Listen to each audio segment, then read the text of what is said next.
Question 6a, show that 2x plus 1 is a factor of 6x cubed minus 7x squared minus x plus 2, and hence factorize 6x cubed minus 7x squared minus x plus 2 completely.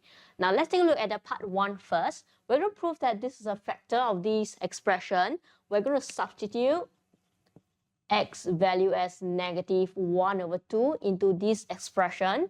Now let's do it. So 6 times minus 1 over 2 cubed minus 7 times minus 1 over 2 square minus negative half plus 2. We should be getting this as 0. So therefore, we have proven that 2x plus 1 is a factor.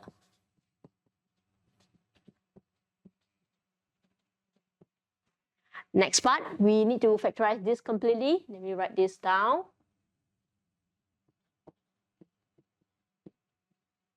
Since we know 2x plus 1 is a factor, I'm going to write this first factor. This is a linear factor. We have a cubic expression here. So linear factor here will need to pair with a quadratic factor. Ax squared plus bx plus c. Using polymer identity, we are going to check the term in 6x power of 3 or 6x cubed. Let me link this.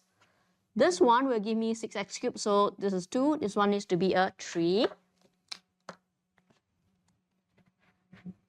I'll write this as 3. Alright, so I'm done with the first checking. Next, let me check the constant term. This one here. So I'm going to link this and this. So 1 times 2 going to be a positive 2. Positive 1 need to pair with a positive 2. So I'm going to erase this one here and change it to positive 2. Alright. Next, let me just check either the term in x or x squared. So let me link over here. Let me just link this and this. I will get a bx.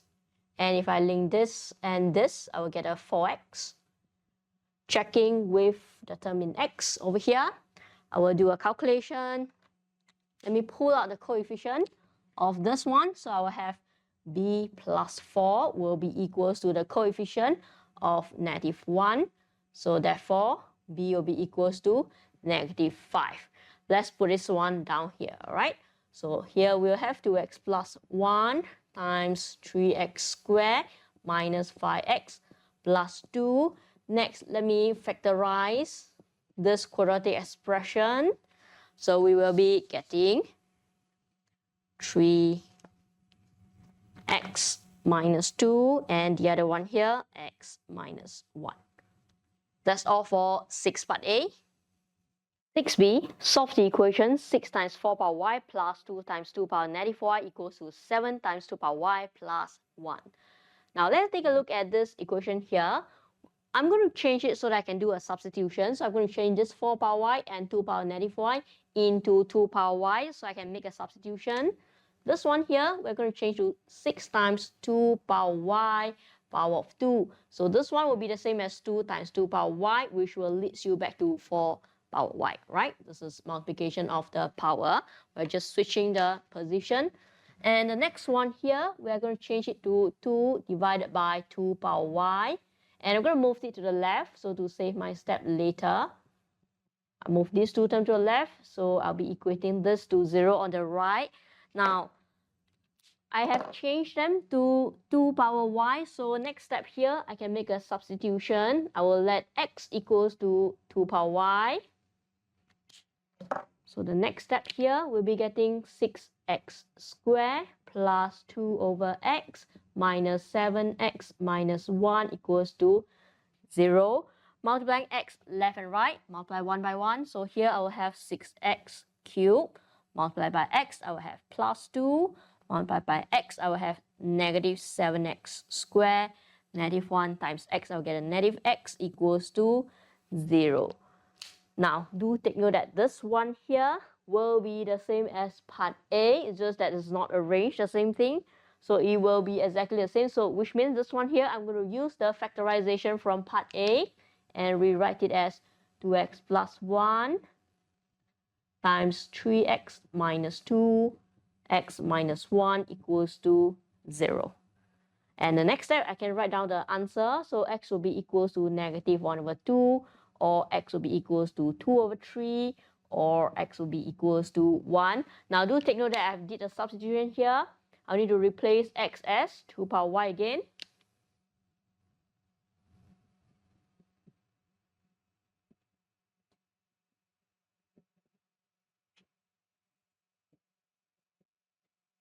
So we'll be getting this 3. And we're going to take a look at this one here. It's a negative. We have 2 power y. So we will be rejecting this answer. So we're going to focus on this 2. I'm going to drag it up here. Now let's solve this one. 2 power y equals to 203. Taking ln or log both sides. I will need to check my calculator value. I take a log and bring the power down. So I have log 2 over 3 on the right. So if I click my calculator, log 203 divided by log 2, I'll be getting negative 0.585 as my first answer. And solving this one, 2 power y equals to 1. Since 1 will be 2 power 0, so y will be equals to 0. So that's for question part B. 6 part C, show that the negative solution from part B may be written in the form 1 minus log AB, where A and B are integers to be determined. Now let's take a look at our part B answer. This is 0, so the negative solution is this one here, and we're supposed to put this into this form. So we're not going to take this decimal value. Let's track back where is this coming from. This one comes from this step here. I don't even want to use this step. Now let's take a look at this 2 power y equals to 2 over 3. Alright, so what we can do is we want y. So I'm going to take log base 2 both sides. This way. So on the left, this cancel. So I'll be left with y equals to log 2 over 3. And since the question says I must express y minus log AB, where this is integer, 2 over 3 is not an integer. So next step, we're going to apply logarithm law to break this as a division. So we're going to break it to log 2 minus log 3, and where log 2 we know this one is 1. So this is my answer for 6 part C. Question 7a. The graph of y equals to a cos bx has one maximum point at 7 pi over 2, 10, and the next maximum point after this has coordinates 9 pi over 2, 10. Find the values of the constant a and b. Now do notice I stress on the word next maximum point. So you do have to know that these two are consecutive maximum point. So now let me draw a small tiny sketch. So this one is the maximum point, and you will reach this point again, where this point is the next maximum point. So by doing this, I can now find what is this period here. So I'm going to use period equals to the x coordinate will be this and this. So we're going to use 9 pi over 2 minus 7 pi over 2. We will be getting 2 pi over 2, which is pi. Now look at this one here, coefficient x is b. So calculation for period for cosine is 2 pi divided by b will give me pi. So therefore b will be 2 pi divided by pi, which is equals to 2. So b is quite straightforward. You need to be a bit careful when you are looking for a value. So we all know that this one you have nothing at the back, so which means that x-axis will be right in the middle here. This is x-axis, and we know that the amplitude will be this number here, 10. Now I do not know a is 10 or negative 10 is because a here carries two information, one amplitude, the other one the shape. Now you really cannot just look at the shape that I just drawn here because they are floating. You need to draw all the way to the y-axis. Until you reach the y-axis, you need to observe that the curve of this cosine graph is which one over here. Now since it's quite far away from the y-axis, I'm going to use another technique. So what we need to do is we have this b as 2. So instead of drawing all the way to the y-axis, I'm going to just take this and replace b as 2. Okay, so the next one is that this 2 points will be on this curve here. So I can use this as x coordinate, this as y coordinate, and plugged into this curve here. So we will be getting tan equals to a cos of 2 times 7 pi over 2. Now I'm going to write back tan equals to a, this cosine 7 pi, I'm going to type into my calculator. And I'll be getting the value as -1. So then I will know, divide by -1, a will be equals to -10. So this is for question 7a. Question 7b. A particle traveling in a straight line has velocity v meter per second at time t seconds, where t is more than or equals to 0, given by v equals to find sine 0.2 t plus c, where c is a positive constant. Part 1. Find the smaller value of c in order that the particle will never change direction. This is an interesting concept over here. So let's take a look at this concept, never change direction. It will lead me to thinking two things. First, v more than or equals to 0. The meaning is that more than 0, it will always travel in the positive direction, equals to 0 when it is at rest. Now, the next one, v can be less than or equals to 0, which will mean the particle will always travel in the negative direction or it will be at rest. So it's better to just see it from the graph perspective. So I'm going to draw a tiny sketch here. We have a sine graph.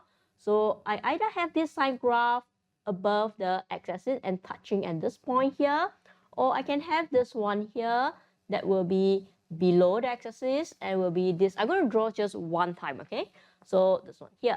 All right, so it will be the case where v is more than or equals to 0, positive, 0, positive. So this one here, v less than or equals to 0, so it will be negative, 0, and negative here.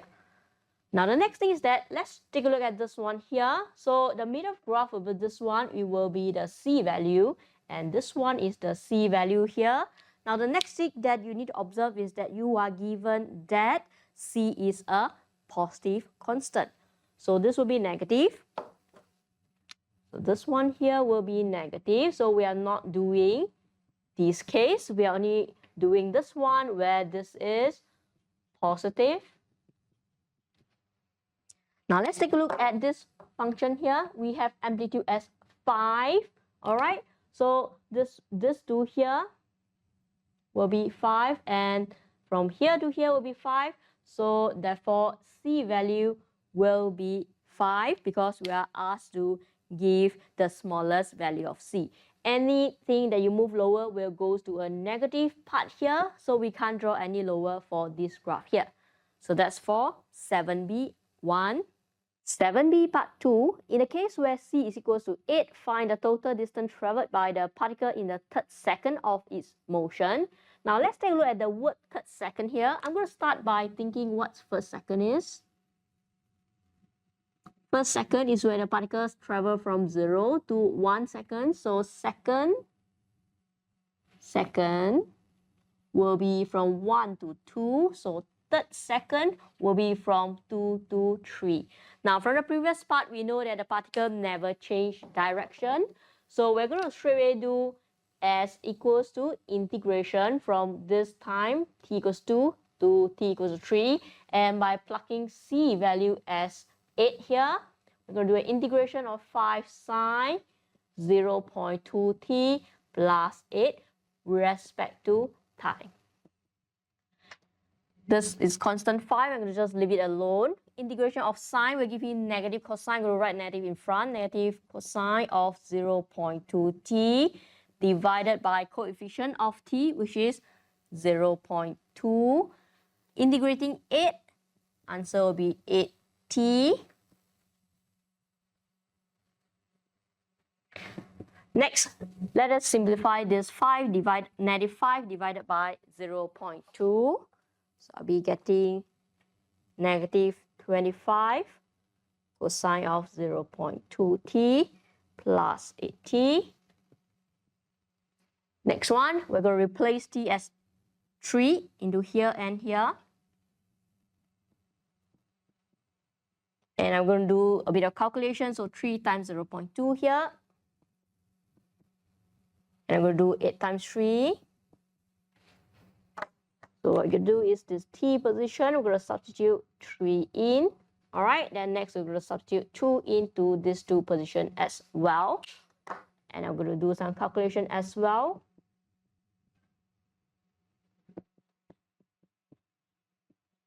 All right, so next step, clicking my calculator, it should be giving us this 10.4 as our answer for part B2.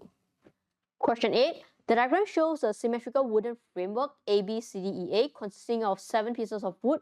AED is a straight line. The sections AB, BE, EC, and CD are each of length R meter, where R is a constant.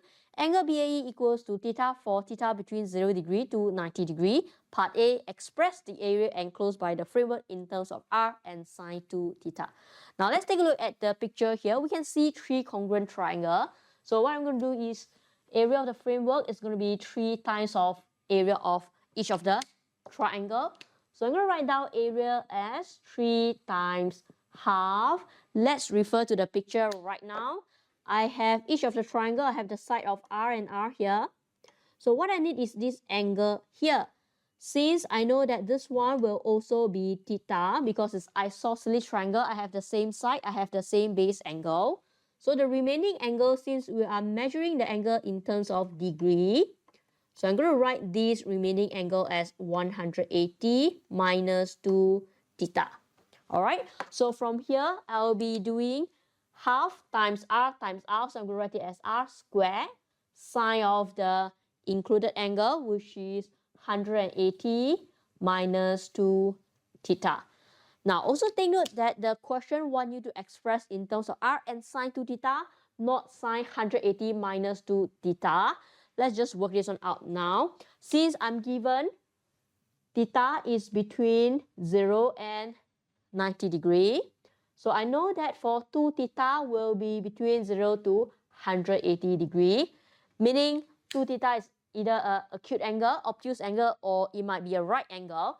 So for this one here, if you remember that this one will fall in quadrant 1 and 2, where sine value is positive here and also positive over here. So if you have 2 theta, let's say 2 theta is an acute angle here. So this one will be 180 minus 2 theta, and they will be having the same sign. So we're going to change this one to sine 2 theta, okay? So because we know that this one is between 0 to 180, so I'm going to erase this diagram here.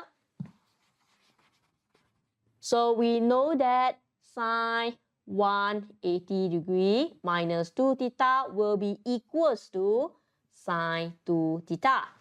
So from here, I'm going to continue writing down area equals to, I'm going to multiply this 3.5, I'll be getting 3 over 2 R squared, and changing this to sine 2 theta. So that's for question 8, part A. Part B, given that theta can vary, find in terms of R the maximum possible area enclosed by the framework and the value of theta at which this occurs. You are not required to justify that this area is a maximum. Now let's take a look at this concept here. A is maximum. So this one here, you can think of 2 methods. So method number 1, you can be thinking of this dA d theta equals to 0 to do stationary point. Or do remember that we have sine 2 theta, you can make use of graph. So I'm going to make use of graph for this question here. Let me sketch a sine graph that ends at 360 degree. Let me label this axis as 2 theta. So I'm going to take a look at this maximum dot here. So this one will be at 1. So I'm going to explain at maximum, sine 2 theta value will be at 1. So I'm going to plug in this sine 2 theta value at this underlying position here. So let me work it out. The maximum area then will be A equals to 3 over 2 R squared multiplied by 1. So therefore, area, maximum area will be 3 over 2 R squared. Let me also discuss of the angle. So this dot here drawing down, this 360, halfway of the graph is 180. So this one here will be at 90 degree. And I've labeled this one as 2 theta. So it will be when 2 theta is equals to 90. So therefore, theta value will be at 45 degrees. That's for part B. Next part of the question, a similar framework is made from a single piece of wood of length 8r sine theta meter. There is no wood wasted. Show that for sine theta minus 3 cos theta equals to 2. Now, we have the wood of length 8r sine theta. We are working on the perimeter of this picture. So let me just draw a dotted line and I'm going to label the unknown length as x here.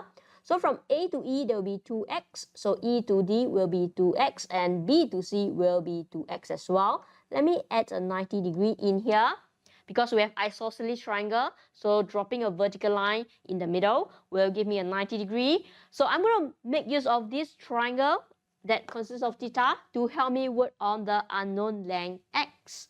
Alright, so taking a cosine theta will be equals to x over r. So moving this one, I will have x equals to r cos theta.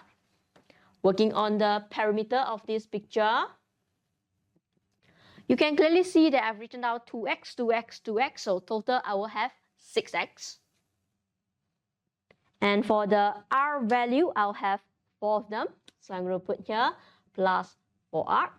So since no wood is wasted, so this perimeter value must be equals to the length that's given to me, which is 8r sine theta. So let me just change this to 8r sine theta equals to 6x. I'm going to replace this x value by this one here. So 6r cos theta plus 4r. Now, since I can observe that all terms here has r, and I will discuss since r cannot take the value of 0. So dividing r left and right, I'll be having 8 sine theta equals 6 cos theta plus 4. Moving cosine to the left.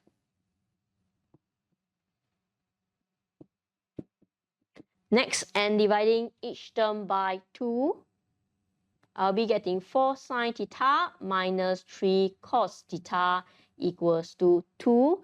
That's for part C.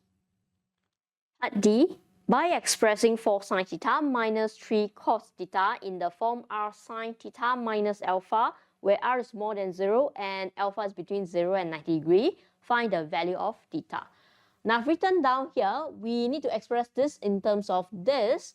Applying a formula over here on the right, we will be getting r sine theta cos alpha minus r cos theta sine alpha. And we are just going to do a comparison. So comparing the one that consists of sine theta, the one that I didn't underline will be r cos alpha equals to this one here, 4. Comparing the term that has cos theta, so the one that I didn't underline, r sine alpha, is equals to 3. Okay, so we have equation 1, equation 2, doing a 1 squared plus 2 squared will be leading me to writing r squared equals to 4 squared plus 3 squared. Factorizing r squared out, sine squared plus cos squared is identity is 1, so we're not going to write that. So we will just be getting this one here. Next line, r will be equals to square root of 4 squared plus 3 squared. Because r is more than 0, we just need a positive version of it. So by working out on this one here, r will be equals to 5. And doing a division, 2 divided by 1 will lead me to doing sine alpha divided by cos alpha, which is 3 over 4. So sine over cos will be tangent alpha. Since I know alpha needs to be quadrant 1, so we'll be taking tangent inverse of 3 over 4.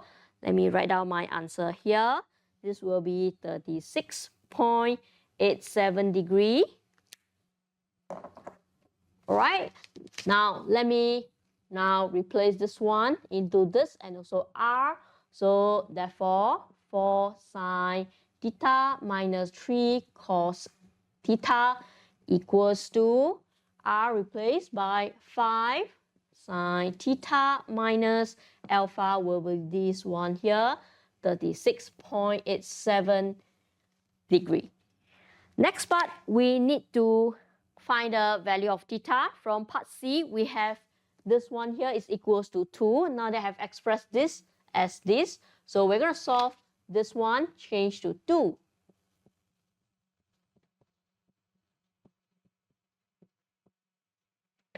Let me erase this part here to continue this discussion. Let us continue from this part here now. So I'm going to divide by 5.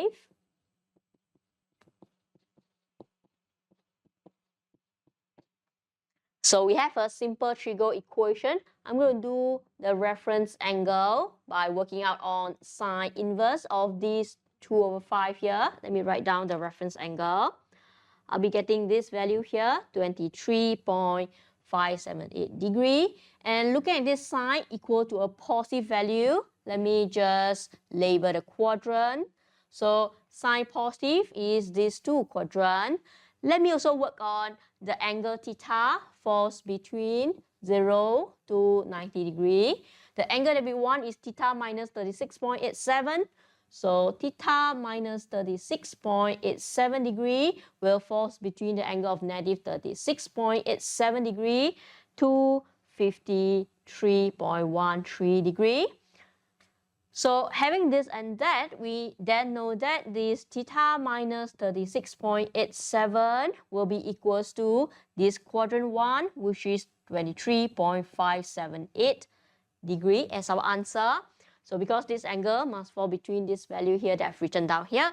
So now the next step, let me just add 36.87 both sides. I will be getting theta as 60.4 degree for this question here. Question 9. The diagram shows rough level ground bordered by a straight level road BXA. Point C is on the rough ground and B is the point on the road closest to C. The distance AB is 15 km and BC is 8 km. A cross-country runner is at point A on the road and needs to get to point C as quickly as possible. The runner can maintain a speed of 5 km per hour on the road, but only 3 km per hour over the rough ground. The runner realizes that in order to minimize the total time to get to C, it is necessary to leave the road at some point X between A and B and run directly from X to C. Now let me just put the information of speed after reading this paragraph. So we have this path here that the runner needs to run with the 2 different speeds. So we have the runner running from A to X and then from X to C. And part A, we need to show that the total time, capital T, equals to x over 5 plus square root of x squared minus 30x plus 289 divided by 3. So let me write out the total time here.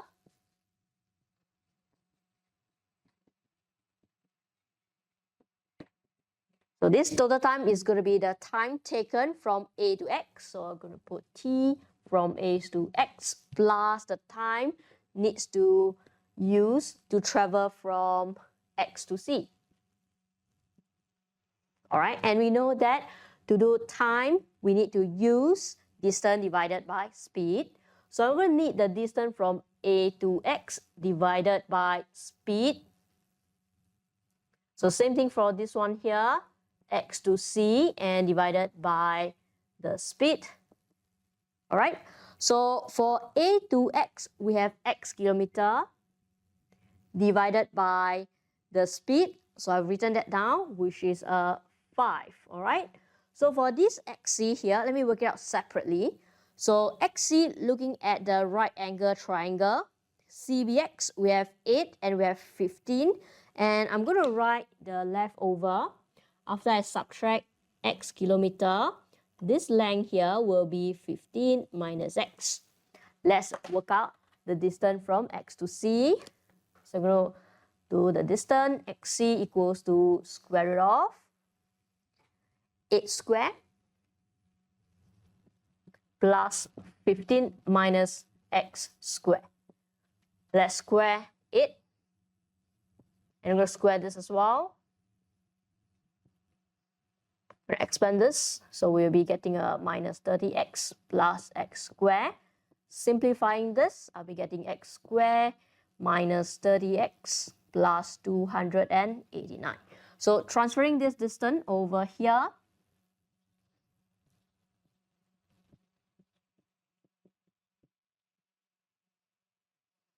divided by the speed. So from X to C, the speed is going to be 3. So we have shown the first part A. Question 9, part B. Find an expression for dt dx and hence show that the value of x for which the time taken is a minimum satisfy the equation x squared minus 30x plus 189 equals to 0. Now, let's take a look at this expression here. I've rewritten the t as 1 over 5x plus 1 over 3. I've changed the square root to power half. Let's differentiate this. So we have dt dx equals to, differentiating 1 over 5x is 1 over 5.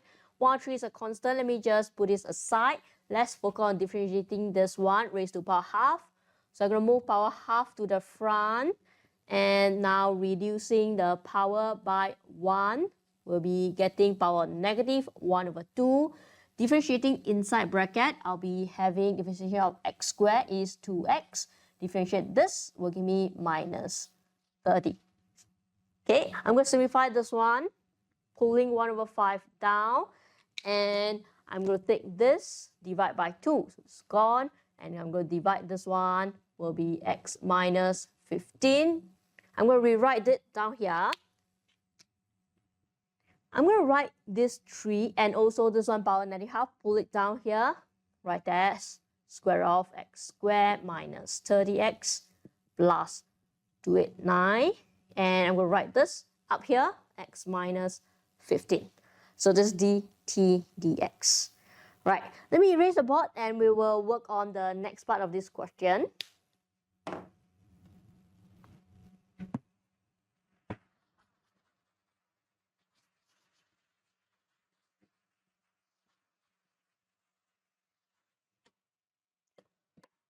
All right, for time taken to be minimum, we are solving dt dx equals to 0. I'm copying my expression for dt dx just now.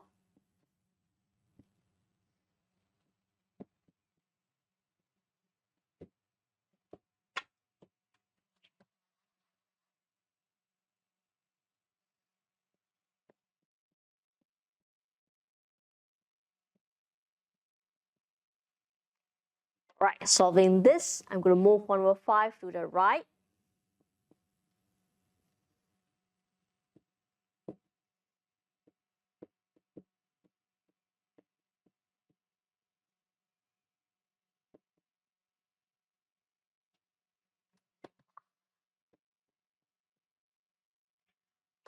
All right, the next step, I'm going to multiply a negative 5 to here. So I'll be getting a negative 5x plus 75 equals to, now do remember that I've used this negative 5. Now I'm going to multiply this one to 1.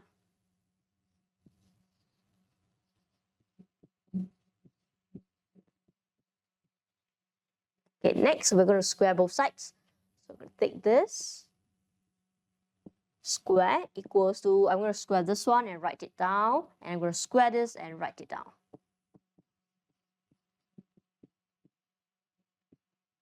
Okay, squaring this one now.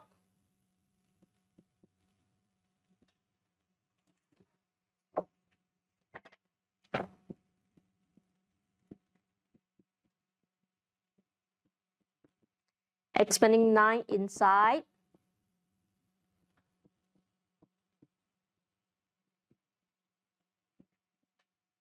Writing this again, move everything to the left. We will be getting 16x squared minus 480x plus 3024 equals to 0.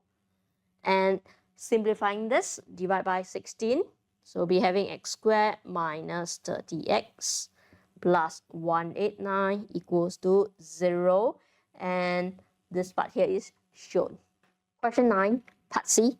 Hence, find the minimum time taken in hours and minutes for the runner to get from A to C. You are not required to justify that this time is a minimum. Now, hence question here, I've copied down from part B. I have this equation. And I'm just going to do a simple completing the square. Of course, you can use a quadratic formula to help you. I'm just going to complete the square for this one here. So take this and divide by 2. I'll have x minus 15 power of 2 and This is a minus here. Squaring 15 will give me 225. All right, because I know that the next step will be easy for me, I'm going to shift this and this to the right and write down the answer. The answer will be a 36. Now this will lead me to writing two solutions. One is x minus 15 equals to 6, or x minus 15 equals to a negative 6. 6 squared gives you 36. A negative 6 squared is still 36. So we have two possible solutions. Let's work this out. We have x equals to 21 here, and x will be equals to 9 here. Now let's take a look at the picture over there. We have x in blue. It has to be less than 15. So this one's 21. So we're going to reject this. I'm going to write a reason because x needs to be less than 15 based on that picture. So this is the answer for x equals to 9. All right. Now the next step, we are going to find the time taken.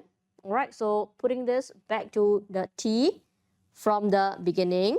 Let me just write this now.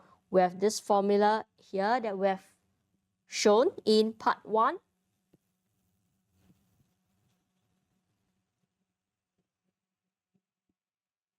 Putting 9 in here.